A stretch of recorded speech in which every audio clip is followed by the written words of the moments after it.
গণপরিষদ নির্বাচন এনসিপির দলীয় বক্তব্য, জাতীয় নির্বাচন পেছানোর কোনো সুযোগ নেই বলে জানিয়েছেন আইন উপদেষ্টা আসিফ নজরুল। সোমবার দুপুরে সচিবালয়ে এসব কথা বলেন তিনি। বলেন, ফেব্রুয়ারিতে নির্বাচন করতে বদ্ধপরিকর সরকার। আইন উপদেষ্টা আরও বলেন, দেশে নির্বাচনকালীন সরকার বা জরুরি অবস্থা ঘোষণার মতো কোনো পরিস্থিতি এখনো তৈরি হয়নি।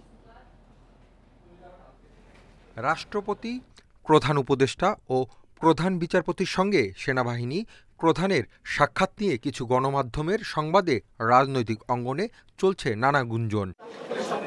তবে এ ধরনের কোনো তথ্য নেই আইন উপদেষ্টার কাছে। তিনি বলেন, অন্য কোনো ধরনের সরকার গঠন বা জরুরি অবস্থা জারির মতো দেশে কোনো পরিস্থিতি তৈরি হয়নি। আর্মি চিফ প্রধান বিচারপতির সাথে দেখা করেছেন, এই ধরনের কোনো তথ্য আমার জানা নাই। আমি দু একটা পত্রিকায় দেখেছি, আর অনলাইনে এটা নিয়ে নানান গুজব গুঞ্জন হয়েছে দেখেছি।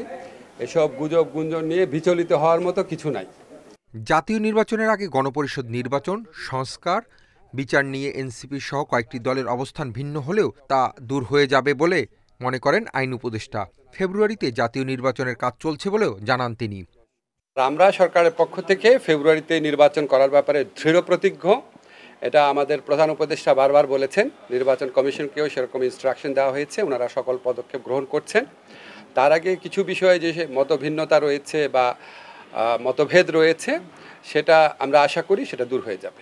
দেশের সাম্প্রতিক আইনশৃঙ্খলা পরিস্থিতি নিয়ে এক প্রশ্নের জবাবে আইন উপদেষ্টা বলেন, গণ অভ্যুত্থান পরবর্তী দেশে এমন পরিস্থিতি স্বাভাবিক। Hasib Mahmud Shah, independent news, Dhaka.